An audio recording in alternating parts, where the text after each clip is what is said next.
Welcome to Unit 5 Extreme Weather Concreting and Chemical Admixture in Concrete. So this is the मतलब जो topic है हमारा आज जो वही है कि एक्सट्रीम वेदर कॉन्क्रीटिंग क्या चीज़ है उसको देखना है, उसके इफेक्ट को देखना है, प्रिकॉशंस क्या लेने होते हैं वो देखना है और केमिकल एडमिक्सचर्स की बात करेंगे क्योंकि एडमिक्सचर्स की बात हम लोग ऑलरेडी कर चुके हैं ब्रीफली जब हम लोग कॉन्क्रीट पढ़ रहे थे। तो उसके बारे में भी आज हम लोग देखेंगे केमिकल एडमिक्सचर्स कौन से हैं और क्या नाम होते हैं, किसका क्या प्रॉपर्टी होता है, क्या फंक्शन होता है, वो चीज़ देखेंगे। तो इस सेशन में हम लोग यही दो चीज़ देखने जा रहे हैं। सबसे पहली बात कि एक्सट्रीम वेदर कंक्रीटिंग का मीनिंग पहले समझ लेते हैं कि एक्सट्रीम वेदर हम लोग क्यों बोल रहे हैं, ये क्या होता है ना। तो आपको क्या लगता है एक्सट्रीम वेदर कहने का मतलब क्या हुआ, कोई बता पाएंगे? सर मॉडरेट से बहुत ज्यादा या फिर कम, जो उसके लिए स्टैंडर्ड चाहिए उससे बहुत ज्यादा या फिर बहुत कम एक्सट्रीम। जैसे अगर एग्जांपल के हिसाब से अगर बताएं कि नॉर्मल टेम्परेचर हमारा क्या है, जैसे एम्बिएंट 25 से temperature, room 27 sir, temperature, yes 25 से ठीक है, 27। ठीक और है, अगर 40 डिग्री टेम्परेचर में हम कर रहे हैं तो एक्सट्रीम हो गया, या फिर अगर हम उससे 5 ज्यादा हो डिग्री में गया। कर रहे हैं फिर 0 में कर रहे हैं तो वो एक्सट्रीम हो गया। बिल्कुल सही। तो यही चीज एक्सट्रीम कहने का मतलब होता है कि अति जो होता है ना, अति हो जाता है, कि नहीं बोलते हैं आप लोग कि अति हो गया, ज्यादा हो गया, बहुत ज्यादा हो गया, उस तरह की चीजें। तो एक्सट्रीम मतलब या तो बहुत कोल्ड वेदर हो या हॉट वेदर हो, दो कंडीशन बनते हैं। ठीक है, तो कोल्ड वेदर कॉन्क्रीटिंग और हॉट वेदर कॉन्क्रीटिंग, ये दो पार्ट यहाँ पे अब इसका आएगा। एक्सट्रीम वेदर कॉन्क्रीटिंग में दो पार्ट आ जाएंगे आपको। ठीक, तो इन दोनों पार्ट में हम लोगों को देखना है कि इन दोनों से क्या प्रभाव पड़ेगा। ठीक है, कोल्ड में क्या दिक्कत आएगा और हॉट वेदर में क्या दिक्कत आएगा, तो ये दोनों बात हम लोगों को पढ़नी है। तो अगर बाय द डेफिनेशन अगर आपसे कोई पूछे कि कोल्ड वेदर कॉन्क्रीटिंग किसको कहेंगे, ठीक है, तो कोल्ड वेदर कॉन्क्रीटिंग क्या है, जब हम लोग कॉन्क्रीटिंग 5 डिग्री सेंटीग्रेड से बिलो टेम्परेचर पे करेंगे, right. The concreting operation performed at temperature below 5 degree centigrade. अगर हम लोग 5 डिग्री सेंटीग्रेड से नीचे कंक्रीटिंग करना है तो बोल सकते हैं उसको हम लोग कोल्ड वेदर कंक्रीटिंग, राइट। इसका कोड भी है एज पर IS 7861 पार्ट 2 1981। तो ये कोड है जिसके हिसाब से इसका वहाँ पे दिया गया स्पेसिफिकेशन, इसका गाइडलाइन दिया हुआ है कि ये सब चीज़ें को फॉलो करना है। तो कोल्ड वेदर कंक्रीटिंग का सिंपल सा डेफिनेशन आप इस तरह से लिख देंगे एग्जाम में, ठीक है। इसी तरह से अगर हम लोग कहें कि हॉट वेदर कंक्रीटिंग क्या होगा, तो हॉट वेदर कंक्रीटिंग वो है जहाँ पे हम लोग का जो टेम्परेचर है वो 40 डिग्री सेंटीग्रेड से ज़्यादा हो जाता है। ठीक है, 40 डिग्री से ज़्यादा अगर है तो समझिए कि वो हॉट वेदर कंक्रीटिंग उसको बोलेंगे। तो इसी तरह से इसका भी डेफिनेशन आप बना सकते हैं, अपने हिसाब से लिखेगा। The concreting operation performed at temperature above 40 degree C, right. तो इस तरह का टेम्परेचर अगर है तो उसको हॉट वेदर कंक्रीटिंग बोलेंगे और इसके लिए भी एक कोड है as per code IS 7861 part 1 1975। तो पार्ट 1 में हॉट वेदर का दिया हुआ है और पार्ट 2 में आपको कोल्ड वेदर का दिया हुआ है। तो इस तरह से हम लोग इसको डिफाइन कर सकते हैं। जस्ट ये दो जो समझ, दो पार्ट है इसका, एक्सट्रीम वेदर कंक्रीटिंग का, कोल्ड वेदर कंक्रीटिंग और हॉट वेदर कंक्रीटिंग। ठीक है, क्लियर है बात? ठीक है, अब हम लोग आगे बढ़ते हैं और इसके इफेक्ट को समझते हैं क्योंकि आपके सिलेबस में ये पूछा जाएगा, आपके एग्जाम में आएगा कि इफेक्ट क्या है कोल्ड वेदर कंक्रीटिंग का। तो ये सब देखते हैं और एज एन अगर आपको सोच के थोड़ा सा, क्योंकि आपने प्रॉपर्टीज पढ़ा है कंक्रीट का, तो थोड़ा बहुत आइडिया होगा आप लोगों को कि कोल्ड वेदर कंक्रीटिंग से क्या हम लोग को डिफिकल्टी आएगी। तो एनीवन कोई अगर बता पाए कोल्ड वेदर से क्या दिक्कत आ सकती है, आपको बताइए। तो कोल्ड वेदर करने का मतलब हुआ जैसे सर सीमेंट हम मिलाते हैं कंक्रीट में, तो उसको जमने जमने के लिए, सेटिंग होने के लिए, कुछ हाइड्रेशन को पूरा करने के लिए उसको गर्मी गर्मी गर्मी चाहिए। और ठंडे दिन में होगा क्या, उसको गर्मी मिलेगा नहीं तो वो जमने में वो उसका जो है ना इनिशियल सेटिंग टाइम हो जाएगा, बढ़ जाएगा। यस, मतलब क्या हो, जो हाइड्रेशन है, जो हाइड्रेशन रिएक्शन आप बोलते हैं, जो वाटर और सीमेंट का, वो क्या है, डिपेंड कर रहा है टेम्परेचर पे भी।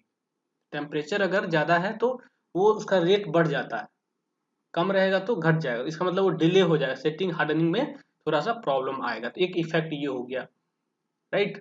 और भी इफेक्ट हो सकते हैं, आप जानते जरूर होंगे। फ्रीजिंग है, फ्रीजिंग मतलब क्या हो, जो आपका वाटर है, जो आप फ्री वाटर कंक्रीट में है, वो क्या फ्रीज कर जाएगा, आइस बन जाएगा, बर्फ बन जाएगा। तो वो सब दिक्कत आएगा आपको कंक्रीट में। ठीक है, तो यही सब दिक्कतें आती हैं। तो सबसे मेन जो एक देखेंगे, सबसे पहला जो आपने बताया कि delay in setting and hardening, जो सबसे पहला लिखा हुआ है, rate of hydration depends upon temperature. पहली बात की ये डिपेंड करता है टेम्परेचर पे।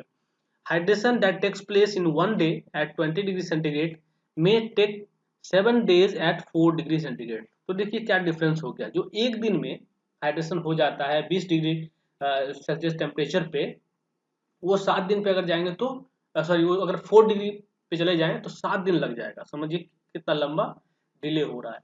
सो the setting period necessary before removal of form work is then increase. तो अब क्या है, वहां पे फॉर्म वर्क को हटाना वहां जल्दी नहीं हटा पाएंगे, वहां पे हमको समय देना होगा उसको, तो एक ये बढ़ जाएगा, आपको जो रिमूवल ऑफ फॉर्म वर्क का पीरियड है वो बढ़ जाएगा। उसके बाद और अगर अगला इफेक्ट देखें तो freezing of concrete at early age. तो कंक्रीट का जो है फ्रीजिंग हो सकता है। तो फ्रीजिंग का मीनिंग ये है कि उसमें जो फ्री वाटर होगा वो आइस क्रिस्टल बन जाएगा, बर्फ बन जाएगा, और उससे जो है फ्रीजिंग हो जाएगा कंक्रीट का, तो वो दिक्कत आएगी। Right right. अगर मान लीजिए फिर वो फ्रीजिंग थोड़ा टेम्परेचर बढ़ेगा तो वो पिघल जाएगा, है ना। आइस का क्या है, टेम्परेचर के साथ वो फिर पिघल सकता है, तो उससे क्या हो जाएगा, फिर आपका क्रैक्स वगैरह का दिक्कत आ जाएगा, है ना, अच्छे से कॉम्पैक्शन नहीं हो पाएगा। ठीक है। So due to formation of ice crystal heat of hydration of cement is prevented. और एक चीज और होगा कि हीट ऑफ हाइड्रेशन जो है वो भी प्रिवेंट हो जाएगा, रुक जाएगा, ज्यादा नहीं हो पाएगा, है ना, उसका रेट घट जाएगा। एंड ऑल्सो कॉन्क्रीट एक्सपेंड, और एक्सपेंड करेगा। जैसे आइस बनेगा अगर वाटर से, तो समझिए उसका वॉल्यूम इंक्रीज कर गया। तो वॉल्यूम अगर इंक्रीज कर रहा है मतलब क्या हुआ, वो एक्सपेंड कर जाएगा। कंक्रीट का जो यूनिट आप कास्ट कर रहे हैं, बना रहे हैं, एक्सपेंड कर सकता है, तो वो चीजें। This expansion causes loss of strength, मतलब इससे क्या हो जाएगा, क्रैक्स वगैरह दिखने लग जाएंगे आपको, और वो आपका वीक हो जाएगा, वीक सेक्शन बन जाएगा आपका कंक्रीट का। तो ये तो हो गया दूसरा इफेक्ट, ऐसे ही लिखेंगे आप लोग एग्जाम में भी। तीसरा अगर देखा जाए तो repeated freezing and थॉइंग of concrete.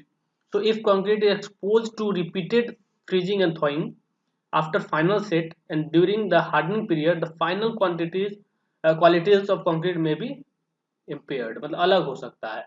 तो फ्रीजिंग एंड थॉइंग अगर हो, मान लो जम रहा है फिर पिघल रहा है, जम रहा है पिघल, इस तरह की चीजें अगर होगा तो इससे भी दिक्कत आएगा कंक्रीट में।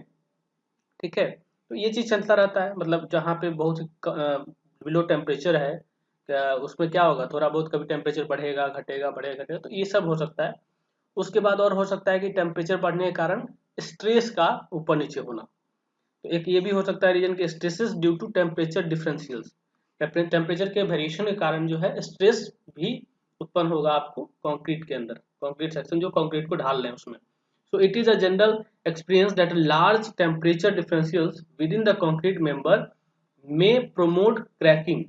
ठीक है। अगर स्ट्रेस ऊपर नीचे होगा मतलब इंटरनल जो रिएक्शन होता है, फोर्स होता है, जो हम लोग बात करते थे, या पर यूनिट एरिया में जो स्ट्रेस की बात करते थे, आपको समझ में आया होगा थोड़ा बहुत। स्ट्रेस के बारे में और आप लोग पढ़ेंगे आगे चल के। तो उससे क्या होगा कि आपका कंक्रीट जो होगा वहां पे क्रैकिंग का चांस बनेगा अगर टेम्परेचर वेरिएशन होता है। And have a harmful effect on the durability. Such differentials, मतलब जो ऊपर ऊपर नीचे जो बोलते हैं ना, उतार चढ़ाव, are likely to occur in cold weather at time of removal of form insulations. जो फॉर्म इंसुलेशंस वगैरह लगाते हैं उसके रिमूवल में इस तरह की दिक्कतें आती हैं। टेम्परेचर का डिफरेंट होता है ना, अगर उसमें लगा हुआ है फॉर्म्स तो टेम्परेचर वहाँ क्या है, वो कहीं जा नहीं रहा है, राइट, उसको रोक के रखा हो, लेकिन उसको हटाएंगे इंसुलेशन तो फिर टेम्परेचर का वेरिएशन दिखेगा, तो स्ट्रेस वहाँ आएगा। तो इस थर्मल स्ट्रेस को बोल सकते हैं। अगर आगे जाके आप पढ़िएगा स्ट्रेंथ ऑफ मटेरियल, जो नेक्स्ट आपका 4th सेमेस्टर में ही आता है, तो वहाँ आपको पढ़िएगा कि थर्मल स्ट्रेस भी कुछ होता है। अब देखिए effect of hot weather concrete क्या होगा। तो effect of hot weather on concrete, पहला तो ये है loss of workability as high temperature causes rapid evaporation of water in concrete. सीधी सी बात है, टेम्परेचर बढ़ जाएगा तो आपका क्या होगा, इवेपोरेशन बढ़ जाएगा, और वाटर जो है हम लोग मिला रहे हैं जो कंक्रीट में पानी, वो क्या करेगा, वाष्प बन के ऊपर चला जाएगा, उससे निकल जाएगा, इवेपोरेट हो जाएगा, और उस वाष्पीकरण से जो इवेपोरेशन होने के कारण फिर आपका वर्केबिलिटी घट जाएगा। समझ गए बात। तो आपका जो मिक्स है वो थोड़ा स्टिफ हो जाएगा, फिर वहां पे कॉम्पैक्शन का एफर्ट ज़्यादा लगाना पड़ेगा, तो ये दिक्कत आएगी। दूसरी बात है रिड्यूस सेटिंग टाइम। ठीक है, सेटिंग टाइम को रिड्यूस कर देता है, क्योंकि आप समझ रहे हैं जो रेट ऑफ हाइड्रेशन है ये किस पे डिपेंड करता है, हाइड्रेशन टेम्परेचर पे, राइट। ये टेम्परेचर पे डिपेंड कर रहा है, तो टेम्परेचर बढ़ गया मतलब रेट ऑफ हाइड्रेशन बढ़ेगा, और रेट ऑफ हाइड्रेशन बढ़ेगा मतलब सेटिंग बढ़ेगा, जल्दी हार्डनिंग हो जाएगा, है ना। तो जल्दी हार्डनिंग होने के कारण क्या होगा, जो सेटिंग टाइम है, टाइम होता है वो घट जाएगा।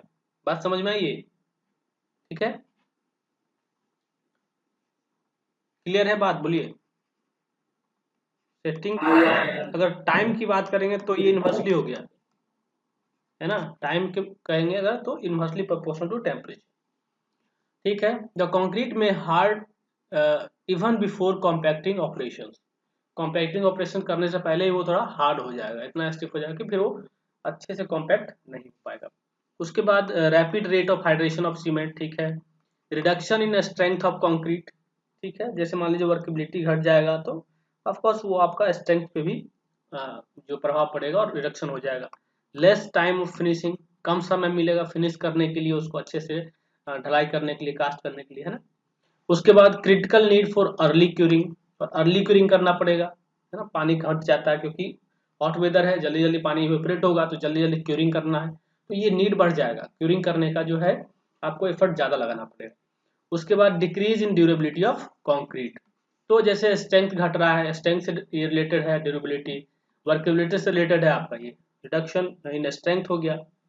तो ये सब एक दूसरे से जुड़े हैं, ये तो आप जानते हैं कि वर्केबिलिटी अच्छा होगा तभी हमारा स्ट्रेंथ भी सही होगा, तभी हमारा ड्यूरेबिलिटी भी सही होगा, तो ये सब चीज़ तो प्रॉपर्टीज की बात है, आप समझ गए होंगे। तो एक बार अगर हॉट वेदर की बात समझ गए कि हाँ ज़्यादा टेम्परेचर होने से क्या प्रॉब्लम आ सकता है, तो सबसे बड़ी चीज़ है कि रेट ऑफ हाइड्रेशन जो है वो बढ़ जाएगा, और उसके बढ़ने के कारण सेटिंग टाइम घट जाएगा, और उसके बाद आप बहुत सारी कहानी बता पाएंगे, लिख पाएंगे कि ऐसे स्ट्रेंथ घट सकता है, ड्यूरेबिलिटी घट जाएगा, है ना, क्यूरिंग जल्दी करना पड़ेगा, ज़्यादा एफर्ट लगाना पड़ेगा, तो ये सब चीज़ें।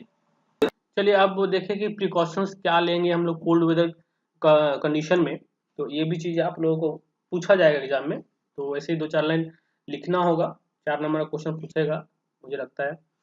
तो इसमें देखिए पहला है aggregates and cement should be stored in wooden platform, तो इसका स्टोरेज का है कि अच्छे से स्टोर करना है आपको एग्रीगेट को, सीमेंट को, ताकि मॉइस्चर उसमें नहीं चला जाए, क्योंकि मॉइस्चर चला जाएगा तो आप समझते हैं बात को कि जो आपका लम्स बन जाएगा सीमेंट में, एग्रीगेट में मॉइस्चर चल जाएगा, तो फिर आप समझ रहे हैं कि फिर हाइड्रेशन में ये जब पानी मिलाइएगा तो वहाँ दिक्कत आएगा थोड़ा, ठीक है, ज़्यादा अमाउंट ऑफ वाटर हो जाएगा कंक्रीट में।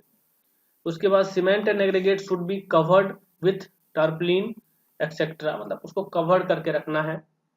The water and aggregate should be heated if temperature is below freezing temperature, अगर फ्रीजिंग टेम्परेचर के बिलो है ना, 0 डिग्री से नीचे चला जाए तो समझिए वाटर फ्रीज कर जाएगा, वो नहीं होने देना है, उसको हीट करके यूज करिए थोड़ा, वो प्रिकॉशन कर सकते हैं हम लोग कोल्ड वेदर में। The aggregate and water should be mixed first in the mixture, ठीक है, फर्स्ट इन द मिक्सचर, 2 बार लिखा गया तो इसको आप लोग हटा लेंगे। And the cement should be added, मतलब पहले एग्रीगेट और पानी को मिला लेंगे फिर सीमेंट मिलाएंगे, ये भी एक प्रिकॉशन, ये भी एक चीज हो सकता है कोल्ड वेदर कंक्रीटिंग जब हम लोग करते हैं तो, लेकिन नॉर्मली ये काम हम लोग नहीं करते। नॉर्मली क्या करते हैं बताइए? तो सीमेंट और बालू ये तीनों मिला के उसके बाद वाटर मिला। बिल्कुल सही, पहले हम लोग मतलब ड्राई मिक्स कर लेते हैं, जो भी ड्राई मटेरियल मिक्स कर लेते हैं फिर वाटर मिला देते हैं, लेकिन वहां पे हम लोग ये उल्टा काम भी कर सकते हैं एक प्रिकॉशन लेके, ठीक है। उसके बाद देखिए the concrete should not contain any frozen aggregate lumps eight the time of placement, ठीक है। तो कंक्रीट में जब हम लोग प्लेसिंग करने जाएंगे तो ऐसा ना हो कि फ्रोजन मतलब क्या हो कि उस पर वाटर का एक लेयर जम जाए, है ना, मतलब बर्फ ही बर्फ है मान लीजिए वहां आप वो कर रहे हैं कास्ट, तो वहां पे ध्यान रखना होगा, प्रिकॉशन करना होगा कि इस तरह की चीजें ना हो, है ना, वहां का जो पानी है उसको हीट करके कर रहे हैं, ये कर रहे हैं, तो उससे क्या होगा कि आपका आइस ना बने, उसके ऊपर फ्रोज नहीं कर जाए वाटर, तो ये ध्यान रखना होगा। उसके बाद जो है reinforcing steel formwork and fixtures should be free of snow और and ice at the time of concreting, और जो भी रेनफोर्समेंट वगैरह लगा रहे हैं वो सब में भी आइस वगैरह नहीं होना चाहिए, अगर आइस होगा तो क्या होगा, वॉल्यूम को क्या करेगा, वो एक वॉल्यूम को क्या करेगा, छेक लेगा ना जगह को, तो उतना कवर हो जाएगा, मतलब उतना कंक्रीटिंग जो है उसमें नहीं जाएगा, बाद में फिर वो पिघल जाएगा, फिर वहाँ वाइट रह जाएगा, तो इस तरह की दिक्कतें आएंगी। इसलिए जो फॉर्मवर्क वगैरह है वो सब भी आपका क्लीन होना चाहिए जब आप कंक्रीटिंग करेंगे। और भी प्रिकॉशन हो सकता है, तो यहाँ देखिए excavations should be covered to prevent the ground from freezing until the concrete can be placed। मतलब कहीं कहीं क्या होता है, जैसे नीचे हम लोग काम कर रहे हैं, एक्सकेवेशन मतलब जो ट्रेंच वगैरह बनाते हैं इस तरह से नीचे सबसे जमीन में फाउंडेशन जो बनाते हैं, तो मिट्टी को खोद दिया जाता है, एक्सकेवेट करके ट्रेंच बनाया जाता है। तो वो सबको क्या है, कवर करके रखना है ताकि उसमें जो फ्रीजिंग नहीं हो जाए, उसमें बर्फ जो है जम ना जाए, तो वो चीज़ का ध्यान रखना है। Concrete should never be placed on frozen ground में नहीं रखना है। Schedule the placement during the warmest part of the day. एक और इम्पोर्टेंट देखिए ये चीज़ है, यहाँ पे इंजीनियर का माइंड काम करेगा कि हम लोग कंक्रीटिंग कब करें, जब सबसे गर्म मतलब जो दिन है पार्ट होता है ना, जैसे दिन में भी क्या होता है, जैसे सुबह से माने ठंड है, अभी आप लोग देखते होंगे अभी थोड़ा सा धूप हो गया है, तो अभी थोड़ा वार्म हो गया है, गर्म है अभी नहीं, धीरे धीरे फिर घटने लगेगा, फिर शाम होगा फिर ठंडा हो जाएगा, फिर रात होगा बहुत ठंडा हो जाएगा। तो इस तरह से तो जो वार्मेस्ट पार्ट है दिन का उसमें हम लोग कास्टिंग करें, तो ये भी अगर हम लोग दिमाग लगाए तो ये भी कर सकते हैं, ये भी प्रिकॉशन हो सकता है। The finished concrete surface should be covered till it hardens. और फिनिश्ड कंक्रीट सरफेस को हम लोग कवर्ड कर देंगे, है ना, इतने से कवर्ड कर देंगे ताकि वो हार्डन हो जाए, उसके बाद ही उसको हटाएं। अगर एक बार हार्डन हो गया, जम गया, तो दिक्कत ही खत्म, है ना, कोई प्रॉब्लम नहीं है, क्योंकि कंक्रीट ऐसा ही एक यूनिक जो है कंपोजिट मटेरियल है, बिल्डिंग मटेरियल है, एक बार हार्ड हो जाएगा तो फिर उसको बर्फ जमे या कुछ जमे कोई दिक्कत नहीं। उसके बाद देखिए एक्सेलरेटर्स में be used under strict supervision. तो इंजीनियर के सुपरविजन में हम लोग एक्सेलरेटर क्या होता है, तो एक्सेलरेटर एक तरह का केमिकल एडमिक्सचर है, राइट, ये क्या है, एडमिक्सचर हो गया। तो एडमिक्सचर्स वगैरह यूज कर सकते हैं और इसका फंक्शन क्या होगा, ये सेटिंग को बढ़ाएगा। एक्सेलरेटर क्या होता है, ये जो एडमिक्सचर है ये सेटिंग को बढ़ाता है, जल्दी सेटिंग और हार्डनिंग कराएगा। कोल्ड वेदर में तो यही दिक्कत आती है कि सेटिंग हार्डनिंग डिले हो जाता है, तो उसको जल्दी कराने के लिए हम लोग एडमिक्सचर का यूज करेंगे। क्लियर है ये बातें? ठीक है, चलिए अब देखते हैं कि प्रिकॉशंस हम लोग क्या लेंगे जब हम लोग हॉट वेदर में करेंगे, तो उसकी बात कर लें। तो यहाँ देखेंगे पहला है the material should be cooled, concreting should be started after consultation with the weather forecast department. तो हॉट वेदर कंडीशन में क्या है, जो मटेरियल है उसको कूल करके यूज करें, एक ये हो सकता है उसका स्टोरेज करें तो शेड में स्टोरेज करें, ये सब चीजें हैं। Water should be available for sprinkling aggregate to maintain the temperature, low temperature मतलब बहुत ज़्यादा टेम्परेचर है तो पानी का छिड़काव किया जा सकता है, ठीक है, तो वो चीज़ हो सकता है, एक ये भी काम कर सकते हैं, क्योंकि जो नॉर्मल एग्रीगेट हम लोग यूज करते हैं उसमें थोड़ा बहुत रहता है मॉइस्चर, वो सरफेस ड्राई रहता है, राइट, सरफेस ड्राई जो जनरली हम लोग यूज करते हैं उसके अंदर में कुछ ना कुछ रहता है मॉइस्चर। नॉर्मली अगर आप देखिएगा कहीं भी जब हम लोग कंक्रीटिंग कर रहे हैं आसपास में, तो उसके ऊपर में ड्राई रहेगा लेकिन अंदर थोड़ा बहुत रहता है। लेकिन गर्मी के माहौल में क्या होगा, जब बहुत ज़्यादा एक्सट्रीम हॉट कंडीशन होगा तो वो पूरा ही उसमें मॉइस्चर नहीं रहेगा, तो ये दिक्कत आ सकती है कि सरफेस ड्राई आपको एग्रीगेट वहाँ नहीं मिलेगा। Temperature temporary sunshades and wind barriers may be used like tarpaulins. तो सनसेट मतलब क्या हुआ, शेड ऊपर से हम लोग ढक दे, चीज़ों को ढक के रखने के लिए, मटेरियल को रखने के लिए, ये सब हम लोग बना सकते हैं टेम्पररी। तो ये सब बड़े बड़े प्रोजेक्ट में ये सब काम होता है। अब हम लोग तो मानिए आप अगर कहीं साइट पे नहीं गए हैं तो देखे भी नहीं होंगे चीज़ों को, हॉट वेदर कंक्रीटिंग में कैसे काम होता है, बट एक मतलब इसको देख के समझ सकते हैं इतना कि ऐसे कुछ होता होगा। अदरवाइज बाकी आपको विजुअल करना है, यूट्यूब पे जाइए देख लीजिए वहाँ पे कि हॉट वेदर कंक्रीट कंडीशंस क्या होते हैं, कैसे लोग काम करते हैं, तो आपको वहाँ से भी एक आइडिया मिलेगा। और देखें restrict the concreting operation to evening और नाइट आवर्स। अब देखिए यहाँ पर भी इंजीनियर अपना दिमाग लगा सकता है कि नहीं, कंक्रीटिंग को हम लोग थोड़ा सा इवनिंग में करें, शाम के समय में करें या नाइट में कर लें, ये भी हो सकता है कि वहाँ पर टेम्परेचर थोड़ा कम रहेगा, है ना, ये भी आप कर सकते हैं। The water should B sprinkled over would forms, reinforcement steel and subgrade before the concrete is placed. तो जैसे मान लीजिए जो फॉर्मवर्क लगाते हैं उस पर भी वाटर का स्प्रिंकल कर दिए, वाटर को छिड़कना, है ना, जो रेनफोर्स स्टील है, सबग्रेड है जिस पे बिछा रहे हैं कंक्रीट को, जैसे रोड बनाते हैं तो नीचे में सबग्रेड बनाते हैं, तो ये वहाँ पे हम लोग स्प्रिंकल कर दें पानी को फिर हम लोग बिछाएं, ये सब काम हो सकता है। Concrete operation must be avoided in the afternoon, मतलब जो दोपहर का समय होता है जहाँ पे ज़्यादा वार्म रहता है, जो वार्म पार्ट है दिन का वहां पे अवॉइड करें। उसके बाद देखिए freshly laid concrete must be covered with wet jute bag, मतलब उसको भिगा के हम लोग उसको कवर्ड कर देंगे, जो स्पार्ट पे भी आप बनाए कंक्रीटिंग किए हैं उसको कवर कर देंगे। फ्रेशली जब भी हम लोग तैयार कर दिया फिनिशिंग किया उसके बाद उसको कवर कर देंगे ताकि इवेपोरेशन ना हो पाए पानी का। Finishing work should be done quickly and finished well before the initial setting time of the concrete. और क्या है कि ज़्यादा हॉट कंडीशन में जल्दी सेटिंग होने का चांस रहता है, तो इसलिए हम लोग क्विकली जो है ये सब काम करें, फिनिशिंग का काम करें, ये चीज़ कर सकते हैं। उसके बाद the curing should be carried out without any delay, और क्यूरिंग जो है हम लोग कास्टिंग किया उसके बाद क्यूरिंग करेंगे, ऐसा नहीं कोई डिले करेंगे। The concrete surface should be kept constantly wet to avoid alternate wetting and drying during the curing period. और ऐसा नहीं कि हम बीच में छोड़ दें, क्यूरिंग कंटिन्यूअस रखना है। पानी खत्म मतलब ऐसा नहीं पानी खत्म हो गया या इवेपोरेट हो गया और वहाँ ड्राई कंडीशन बन गया फिर हम लोग पानी, तो इससे क्या हो जाएगा अल्टरनेट वेटिंग ड्राइंग हो जाएगा, मतलब वेटिंग हुआ मतलब भीगा फिर सूखा फिर भीगा, इस तरह कंडीशन नहीं होने देना है। उसके बाद एक और चीज हो सकता है कि रिटार्डर्स में भी यूज्ड अंडर स्ट्रिक्ट सुपरविजन। तो रिटार्डर्स क्या होते हैं, again this is chemical admixture, ठीक है, ये भी आपका एक केमिकल एडमिक्सचर है। और ये क्या करेगा, रिटार्डर जो है सेटिंग को क्या करेगा, सेटिंग हार्डनिंग को जो है उसको रोकेगा, इससे सेटिंग टाइम बढ़ जाएगा, समझे, सेटिंग टाइम को ये बढ़ाएगा।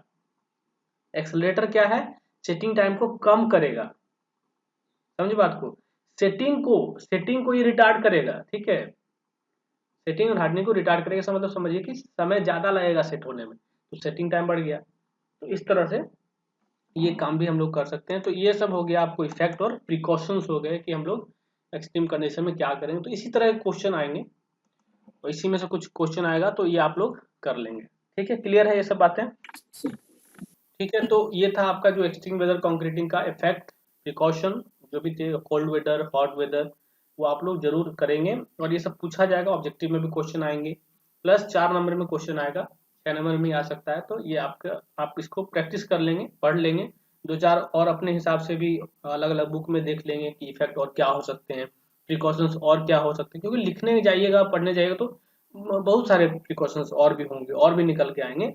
यहाँ ब्रीफली आपको चीजें दिख रही होंगी कुछ कुछ एज पर द रेफरेंसेज यहाँ जो मिलेंगे आपको आगे, तो उसके हिसाब से लिखा हुआ है, तो वो सब चीजें भी हैं, इसके अलावा भी और भी बहुत कुछ हो सकता है, तो वो पढ़ सकते हैं आप। चलिए अब आते हैं हम लोग एडमिक्सचर्स को देख लेते हैं कि एडमिक्सचर्स क्या होते हैं और कितने तरह के एडमिक्सचर हो सकते हैं, किसका क्या फंक्शन होगा, कब यूज करेंगे, तो वो देख लेते हैं। तो एडमिक्सचर की अगर बात करेंगे, अगर डेफिनेशन की बात करेंगे, तो a material other than water aggregate and cement.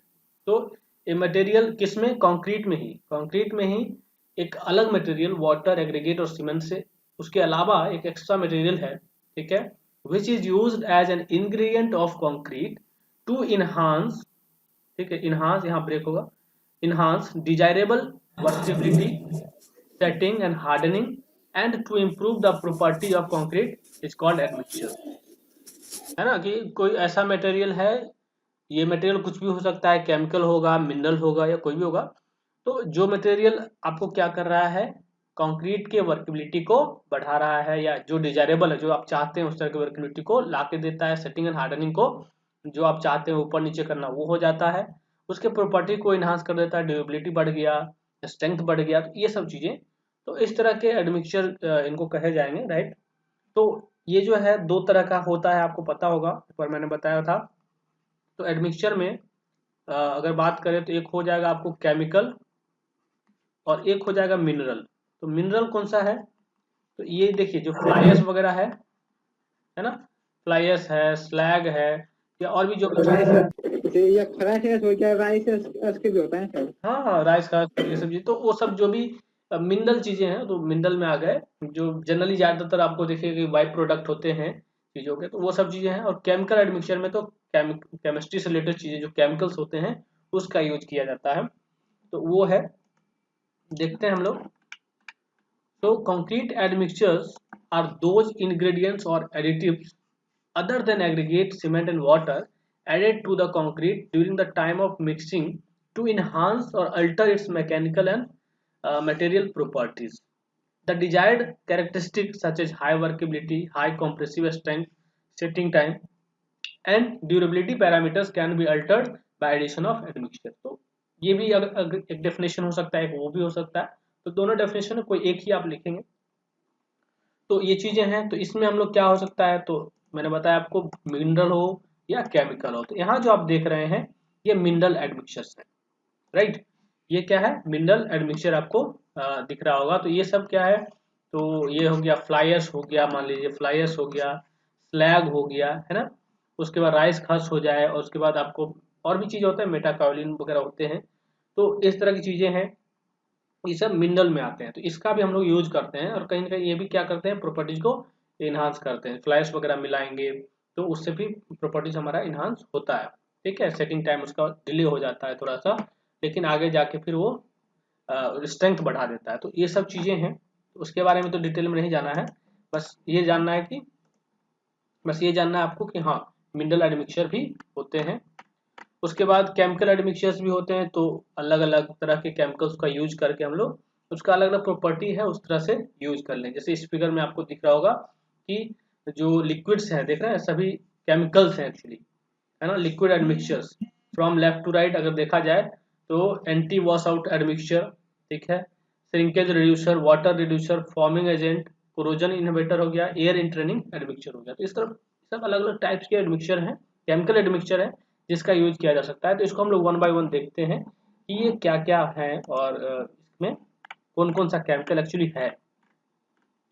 तो properties and application of four different type of admixtures की बात कर लेते हैं। सो एक्सेलरेटिंग एडमिक्सचर, अभी आपने पढ़ा ना एक्सेलरेटर, एक्सेलरेटर अभी हम लोग बोल रहे थे। सो एक्सेलरेटर कौन से होते हैं, accelerating admixtures are used to gain an early setting of concrete and early strength development। मतलब क्या हो गया, ये एक्सीलेटर अगर मिला दीजिएगा तो तुरंत सेटिंग होगा कंक्रीट का, तुरंत सेटिंग होगा, तुरंत वहां पे रैपिड जो स्ट्रेंथ डेवलपमेंट होगा, जल्दी जल्दी स्ट्रेंथ उसमें आ जाएगा। So this admixture is commonly used for concreting in cold weather conditions. अभी अभी बात कर रहे थे हम लोग प्रिकॉशन में, हम लोग एक्सेलरेटर का यूज कर लेंगे। तो एक्सेलरेटर का यूज करने से क्या होगा कि वो हमारे सेटिंग को बढ़ा देगा, तुरंत सेटिंग हो जाएगा। तो सेटिंग जो बढ़ जाने के कारण क्या होगा, स्ट्रेंथ भी जल्दी आ जाएगा, है ना। तो ये काम हो जाएगा। इसमें आप कौन सा केमिकल यूज करेंगे, तो कैल्शियम क्लोराइड, ठीक है, कैल्शियम क्लोराइड हम लोग एक यूज कर सकते हैं। Is the most common accelerator in concrete. ये जो लिक्विड है उसको आप यूज कर लीजिए, उसको मिला लीजिए। तो उसका भी क्या होगा, कैसे पता चलेगा कितना मिला नहीं मिला, तो ये सब आप क्या करना होगा, कैसे पता चलेगा, किसी को आइडिया है। उसको मिलाता है 1.5 से लेके 2.5 तक देखिए परसेंट मिलाते हैं। जब भी एडमिक्सचर्स वगैरह ऐड किए जाते हैं तो ये कौन से कंक्रीट में किए जाते हैं, जिसमें ऑर्डिनरी कंक्रीट नहीं रहता है, वो स्टैंडर्ड कंक्रीट की हम बात कर रहे हैं। तो जो जहाँ पे एडमिक्सचर यूज किया जाता है, समझिए अच्छा प्रोजेक्ट है, वो अच्छे प्रोजेक्ट में ज़्यादातर किए जाते हैं। और वहाँ देखेंगे आप, वहाँ मिक्स डिजाइन चलता है, वहाँ नॉमिनल जो मिक्स होते हैं, जो आप देखे होंगे कि हम लोग सिंपली 1:n:2n कर देते हैं, वो नहीं करते हैं। वहाँ पे हम लोग मिक्स डिजाइन करते हैं, और जब मिक्स डिजाइन करेंगे ना तो वहाँ पे सब आ जाता है।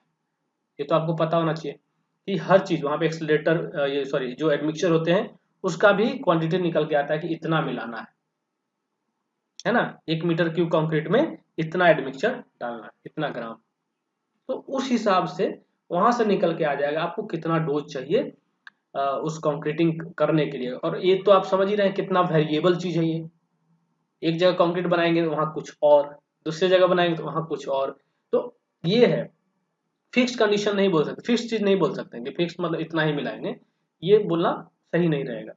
तो डिपेंड करेगा कि किस तरह का वहाँ कंडीशन है और कैसा चीज हमको चाहिए, डिजायरेबल जो डिजायर है आपको एज अ प्रोजेक्ट इंजीनियर। जैसे आप कहिएगा कि हाँ हमको यहाँ पे इस तरह का वर्केबिलिटी, इस तरह का स्ट्रेंथ, ये सब चाहिए, तो उस हिसाब से आप मिलाएंगे, है ना, कंडीशन के हिसाब से। उसके बाद एक और चीज देखिए यहाँ लिखिए, but it causes corrosion in steel reinforcement. तो इसका एक ये भी है, अलग इफेक्ट हो सकता है कि कोरोजन हो जाए स्टील रेनफोर्समेंट का, ये भी एक चांस बनता है। इसीलिए इसका डोज जो है संभल के लोग यूज करते हैं या जो भी है, तो ये भी ध्यान रखना चाहिए। उसके बाद calcium formate, calcium nitrite, calcium nitrate are also used as accelerator. तो ये सब भी केमिकल है जिसका हम लोग एक्सेलरेटर की तरह यूज कर सकते हैं। ये भी एडमिक्सचर में हम लोग इस तरह से यूज कर सकते हैं, ठीक है। तो ये हो गया आपको पहला, केमिकल एडमिक्सचर में सबसे पहला हो गया आपका एक्सेलरेटर। उसके बाद देखिए रिटार्डिंग एडमिक्सचर कौन से होंगे। तो रिटार्डिंग एडमिक्सचर्स या रिटार्डर्स जिसको बोलते हैं are added to increase the setting time of concrete, right, increase the setting time of concrete. इसका मतलब क्या हुआ, ये क्या रिटार्ड कर रहा है, सेटिंग को रिटार्ड कर रहा है, डिले कर रहा है। सेटिंग जो है इसको क्या करेगा, डिले करेगा। सेटिंग को डिले करने का मतलब क्या हुआ, जो आपका सेटिंग टाइम है वो बढ़ जाएगा, ठीक है, सेटिंग टाइम का पीरियड है वो बढ़ जाएगा सेटिंग का। So some retarding admixtures also act as water reducer, और कुछ ऐसे रिटार्डर्स होते हैं जो वाटर रिड्यूसर की तरह भी काम करते हैं। तो वाटर रिड्यूसर का मीनिंग क्या हुआ, इसका मतलब हुआ कि पानी जो आपको चाहिए जो कंक्रीट बनाने में उसको भी कम कर देता है। तो वाटर रिड्यूसर, पानी घटाने वाला भी एडमिक्सचर बन जाता है ये, है ना। जो सेटिंग है उसको डिले तो करता ही है, उसके अलावा जो वाटर है उसको भी रिड्यूस कर देता है, तो हमको पानी भी बचेगा। हमें समझिए कंक्रीटिंग कर रहे हैं, कंक्रीट बना रहे हैं, तो वहां पे पानी का मात्रा भी थोड़ा कम लगेगा। तो कभी कभी ये भी होता है। These admixtures are helpful when concrete has to be transported to a long distance by mixers and concreting at high temperatures। तो मान लीजिए जहाँ हॉट वेदर कंडीशन है वहां पे भी हम लोग इसका यूज कर लेंगे, है ना। और जब मतलब जहाँ पे देखते हो रेडीमिक्स कंक्रीट वगैरह बन के आते हैं तो वहाँ रिडार्डर्स मिला के लाता है लोग, ताकि सेटिंग जल्दी नहीं हो जाए। समझ रहे हैं बात को, बोलिए। Yes sir. देखे होंगे ट्रक पे माउंटेड जो मिक्सचर होता है घूमते हुए आता है, तो वो आरडीएन। फैक्ट्री से होके आ रहा है, तो समझिए एक लंबा सा एक लेंथ जो है कवर करके, दूरी को कवर करके आता है। तो वहां पे ये चीज चाहिए ना कि रिटार्डर्स हो, तो वहां रिटार्डर्स मिलाएंगे तो इजी हो जाएगा। तो अब देखिए कौन कौन सा केमिकल हो सकता है। तो लिग्निन है, बोरेक्स हो गया, सुगर्स हो गया, सोडियम एंड अमोनिया सॉल्ट हो गया, ऑक्साइड ऑफ लीड हो गया, zinc, phosphate are the retarders commonly used. तो इतने तरह के रिटार्डर्स हैं, इनमें से किसी का भी यूज हम लोग करेंगे। तो ये भी डिपेंड करेगा कि मिक्स डिजाइन कैसा है, मिक्स डिजाइन के हिसाब से हम लोग ऐड करेंगे, ठीक है। तो ये सारी चीजें, ये केमिकल्स जो है इसको यूज कर सकते हैं हम लोग एज अ रिटार्डर्स, रिटार्डिंग एडमिक्सचर हो गया। उसके बाद एक स्पेशली आप आगे देखिएगा, एक तो हो गया, आप समझ जाइए, सेटिंग को क्या कर रहा है, एक इंक्रीज कर रहा था, जो एक्सीलेटर था तुरंत सेट कर रहा था।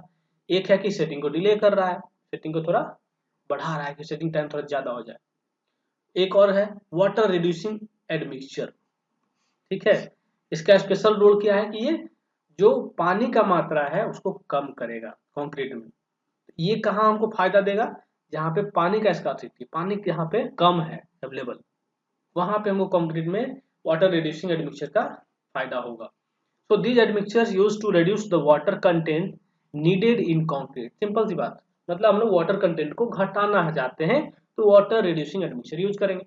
The water cement ratio can considerably reduce for concrete of given consistency. मतलब गिवन वर्केबिलिटी के लिए हमारा पानी जो है, जो वाटर सीमेंट रेशियो वो घट जाएगा।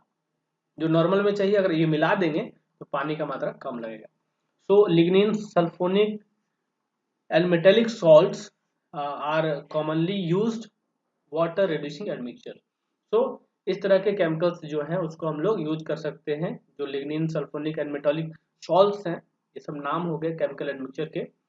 तो ये सब और एक्सप्लोर करिएगा आप लोग, जाके देखेंगे पढ़ेंगे, इंटरनेट पे भी दिखेगा आपको। तो ये सब वाटर रिड्यूसिंग एडमिक्सचर में आ गए। उसके बाद अगर हम बात करें तो और जो है एक सुपर प्लास्टिसाइजर जो है वो आता है। तो सुपर प्लास्टिसाइजर भी एक्चुअली क्या है, एक तरह का वाटर रिड्यूसर है, पानी को कम करने का। तो सुपर प्लास्टिसाइजर की बात करें, द एडिशन ऑफ, यहाँ ऑफ लगा दीजिएगा, the addition of super plasticizer can reduce 20 to 30% of water requirement of concrete. समझ गया बात को, मतलब 20 से 30% तक पानी का रिक्वायरमेंट हम लोग घटा सकते हैं कंक्रीट में।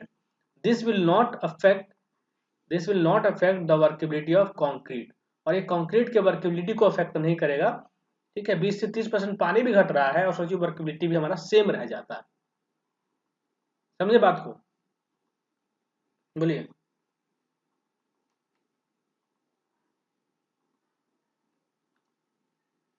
हेलो, आवाज जा रही है सबको? Yes sir. Yes sir. ठीक है, तो यहाँ क्या है आपका जो सुपर प्लास्टिसाइजर है, ये भी वाटर रिड्यूसर है, और ये जो वाटर रिड्यूसर आपने देखा उससे ऊपर का हो गया, ऊपर का क्वालिटी समझिए, और उससे थोड़ा हाई ये हो गया लेवल। और सुपर प्लास्टिसाइजर जो होते हैं 20 से 30% पानी घटा सकते हैं, और जो हमारा वर्केबिलिटी उसको अफेक्ट भी नहीं होगा थोड़ा भी, और वो रह जाएगा। Super plasticizer also use to make flowing concrete with slump of, यहाँ स्लम्प कर देंगे, of 175 mm to 200 mm which can effectively use in high dense reinforced structure। ठीक है, सुपर प्लास्टिसाइजर वहां भी यूज कर सकते हैं हम लोग जहां पे हम लोगों को हाई वर्केबिलिटी का कंक्रीट चाहिए बनाना है, जिसका जो स्लम्प है 175 से 200 mm तक हो। उस तरह का जब हम लोग यूज करेंगे जहाँ पे बहुत ज़्यादा डेंस रेनफोर्समेंट लगा हुआ है, स्टील बार लगा हुआ है, और वहाँ पे कॉम्पैक्शन करना बड़ी मुश्किल है, वहाँ पे हम लोग हाई वर्केबिलिटी का कंक्रीट यूज करेंगे, तो वहाँ पर भी सुपर प्लास्टिसाइजर का यूज कर सकते हैं।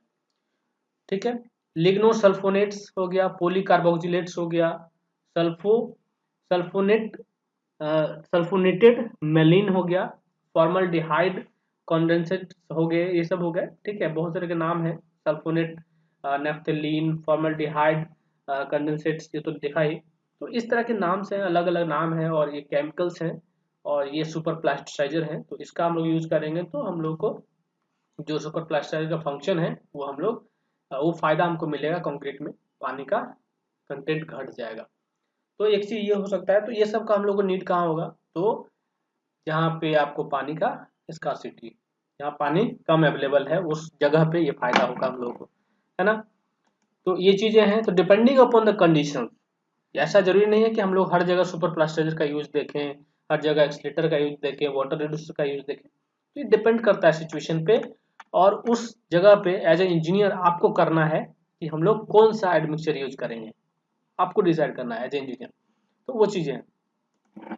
उसके बाद एक और होता है जो एयर इंट्रेनिंग एडमिक्सचर। सो ये रिलेटेड किससे है, ये आपको वर्केबिलिटी से रिलेटेड है। अभी तक जो आप देख रहे थे वो क्या देख रहे थे, सेटिंग से रिलेटेड था, सेटिंग को बढ़ाना, सेटिंग को घटाना। दो और देखे, रिड्यूसर और सुपर प्लास्टिसाइजर, वो क्या था, पानी से रिलेटेड था, वाटर कंटेंट को घटाने का था काम उसका। एक है एयर इंट्रेनिंग एडमिक्सचर, इसका काम है वर्केबिलिटी को बढ़ाना, राइट।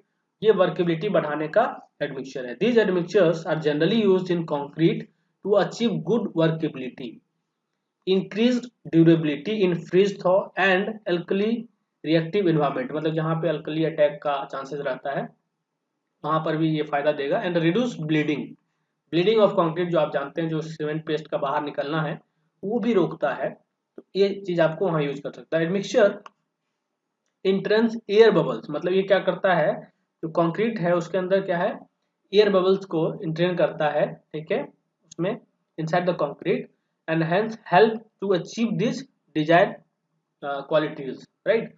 तो वहां पे ये जो क्वालिटी आपको चाहिए, जो वर्केबिलिटी बढ़ाना है वो बढ़ा देगा। इसमें क्या है, सॉल्ट्स ऑफ वुड रेजिन्स हो गया, सम सिंथेटिक डिटर्जेंट हो गया, टीपोल हो गया, सॉल्ट्स ऑफ पेट्रोलियम एसिड्स हो गया, and sulphonated lignin are commonly use air in training admixture. But सभी जो एडमिक्सचर आप देख रहे हैं सबका क्या है, जब यूज करेंगे तो ये मिक्स डिजाइन के हिसाब से यूज करेंगे, न कि जैसे हम लोग नॉर्मली कुछ भी यूज कर लेंगे, क्योंकि ये ज्यादा डाल देंगे तो दिक्कत हो जाएगा, है ना, कम डालेंगे तो भी दिक्कत है, इसलिए इसको एकदम ऑप्टिमम कंडीशन में यूज करना है। ठीक है, तो इस तरह से तब जाके हम लोगों को जो प्रॉपर्टी इन्हांस करना है, जो डिजायरेबल प्रॉपर्टीज है वो अचीव कर पाएंगे। चलिए अब बात कर लें, एक टेबल से ब्रीफली देख लेते हैं कि मिनरल्स मिक्सचर में क्या पार्टिकुलर का जो कैरेक्टरिस्टिक्स क्या गुण क्या है वो देख लेते हैं। तो अगर देखा जाए इस टेबल की अगर बात करें, मिनरल एडमिक्सचर में अगर स्लैग की बात करें, जैसे ground granulated blast furnace slag, जिसको हम लोग GBFS बोलते हैं। तो इसमें देखिए cementitious and pozzolanic type of ये मिनरल है। Unprocessed material are grain like sand, ground to have size below 45 micron particles and have a rough texture. इस तरह का इसका पार्टिकुलर कैरेक्टरिस्टिक्स है, मतलब बहुत ही फाइन पाउडर होता है, जैसे सीमेंट होता है ना उससे भी बहुत फाइन होता है, बट इसका कलर अलग होता है, वाइट रहेगा थोड़ा, उस तरह कलर में रहता है। फ्लाई ऐश वगैरह आप देखे होंगे, तो ये सब जो थर्मल पावर स्टेशन देखते हैं, जो थर्मल पावर स्टेशन है जहाँ पे कोल बर्निंग होता है, तो कोल बर्निंग से आपका जो फ्लाई ऐश निकलता है ठीक है, जो धुआं निकलता है उसके साथ ये निकलता है, और ये जो वहाँ पे ESP वगैरह लगे होते हैं, ठीक है, अलग अलग डिवाइस होते हैं जो पार्टिकल को कलेक्ट करते हैं और बाहर जो एटमॉस्फेयर में जाने नहीं देते हैं, उसको रोकते हैं। तो वहाँ पे ये जाके चिपक जाता है ऊपर में, मतलब स्टोर होते जाता है बिन्स में। तो वहाँ से हम लोग उसको फिर मतलब उसको समझिए वो बाय प्रोडक्ट ही है, उसका यूज तो थर्मल पावर स्टेशन पे नहीं है, लेकिन वो लोग क्या करते हैं, इसको आप किसको दे रहे हैं, तो जो कंस्ट्रक्शन इंडस्ट्री है, जो फैक्ट्री वगैरह है, तो ब्रिक बनाते हैं, कोई सीमेंट में यूज कर रहे हैं, कोई कंक्रीट में यूज कर रहे हैं, तो वो सब चीजें, ठीक। तो ये है, उसके बाद सिल्का फ्यूम, ये भी एक तरह से हाईली एक्टिव पुजलाना है, fine powder consisting of solid spheres of 0.1 micron metre average diameter. तो ये सब पे आपको ज़्यादा ध्यान नहीं देना है, ये मैंने ऐसे ही आपको यहाँ पे दिखाया कि किस तरह की चीज़ें होंगी। तो आप तो फिगर में भी देख सकते हैं, राइस हस्क ऐश हो गया, हाई एक्टिव पुजलाना। तो पुजलानिक मटेरियल का मतलब ये होता है कि ये क्या होगा, सीमेंट में जो होता है ये थोड़ा सा पुजलनिक रिएक्शन होने के कारण स्ट्रेंथ भी देता है। ये इसका एक बेनिफिट है। जो मिनरल एडमिक्सचर होते हैं इसका क्या फायदा होता है कि ये भी बाद में जाके रिएक्ट करता है। किससे रिएक्ट करता है, जो हाइड्रेशन प्रोडक्ट होता है, जैसे मान लीजिए CaOH2 जो लाइम है, जो हाइड्रेशन के बाद निकलता है बाय प्रोडक्ट, इससे ये सब क्या करते हैं, रिएक्ट करते हैं, और रिएक्ट करने के बाद ये सब भी CSH जेल बनाता है। और CSH जेल क्या करता है, CSH जेल जो सीमेंट में बनता है वो क्या होता है, स्ट्रेंथ देता है वो, इसमें स्ट्रेंथ इसी से आता है, आपको समझिए। तो ये स्ट्रेंथ में भी कंट्रीब्यूट कर रहा है। वाटर को भी ये घटा देता है, थोड़ा वाटर का मात्रा आपको कम लगेगा, कम यूज होगा पानी, एक वाटर रिड्यूसिंग का इसका प्रॉपर्टी हो गया। वर्केबिलिटी थोड़ा बढ़ जाता है, तो ये भी हो सकता है ना। तो ये इसको भी मिलाने से हम लोग को फायदा होता है। तो इसको भी मिलाएंगे तो as per the mix design हम लोग यूज करेंगे। तो कोड में प्रोविजन दिया है तो उसके हिसाब से इसका यूज करेंगे। अब देखिए ये सेकंड टेबल देखिए, different type of chemical admixture यहाँ आपको दिख रहे हैं। तो इसमें देखिए क्या फंक्शन है इसके। पहला देखिए सुपर प्लास्टाइजर लिखा हुआ है, to reduce water requirement by 15 to 20% without affecting the workability leading to a high strength and dense concrete. तो ये प्रॉपर्टी है इसका, फंक्शन है इसका। एक्सेलरेटर क्या है, to reduce setting time of concrete thus helping early removal of forms and therefore use in cold weather concrete. Retarders की बात करें, to increase the setting time by slowing down the hydration of cement and therefore they are preferred in places of high temperature concreting. तो इसको आप जरूर बनाइए, इस table को आप जरूर कॉपी में बनाएंगे, 2 बार लिखेंगे। तो ये फंक्शन अगर आप समझ गए ना तो इसका आप कुछ भी लिख सकते हैं। सुपर प्लास्टाइजर के बारे में जब आएगा कि आपको मेन चीज फंक्शन है, फंक्शन याद है, फंक्शन समझ में आ रहा है कि सुपर प्लास्टाइजर क्या होता है, एक्सीलरेटर क्या होता है, रिटार्डर क्या होता है, तो क्लियरली चीजों को आप लिख सकते हैं। दो चार अपने हिसाब से भी लिख देंगे। वाटर रिड्यूसिंग एडमिक्सचर की बात करें, to achieve certain workability at low water cement ratio for specified strength thus saving the cement. तो यहाँ पे क्या है, आपको वाटर रिड्यूसिंग में पानी को हम लोग घटा रहे हैं, पानी घट जाता है और वर्केबिलिटी जो है हम लोग जो डिजायरेबल है वही रखते हैं और उसको अचीव करते हैं। तो ये हो गया। उसके बाद देखेंगे एयर इंट्रेनिंग एडमिक्सचर की बात करेंगे। So to entrain small air bubbles in concrete which act as rollers thus improving the workability, और वो वर्केबिलिटी को बढ़ा देता है air bubbles, and therefore very effective in freeze thaw cycles as they provide cushioning effect on the expanding water in the concrete in cold climate। तो cold climate में हम लोग इसको यूज कर सकते हैं, जहाँ पे आपको फ्रीजिंग एंड थॉइंग का एक्शन है, मतलब जहाँ पे आपको बर्फ बनने की संभावना होती है ना, वहाँ पे हम लोग एयर इंट्रेनिंग एडमिक्सचर का भी यूज कर सकते हैं, क्योंकि ये भी चीज है जो कोल्ड वेदर में करेंगे। और भी जगह पे वर्केबिलिटी बढ़ाने के लिए हम लोग एडमिक्सचर, इस एडमिक्सचर का यूज करेंगे जो एयर इंट्रेनिंग एडमिक्सचर होते हैं। क्लियर है यहाँ तक, बोलिए। ठीक है, तो यही है इस यूनिट में। आपको ज़्यादा कुछ बड़ा यूनिट नहीं है, इसी एक लेक्चर में आपका ये यूनिट खत्म हो जाता है, बट आपको पढ़ना है, थ्योरेटिकल पोर्शन है, इसीलिए इसमें जितना पढ़िएगा उतना ज़्यादा कम ही हो जाता है, मतलब आपको और पढ़ना पड़ेगा।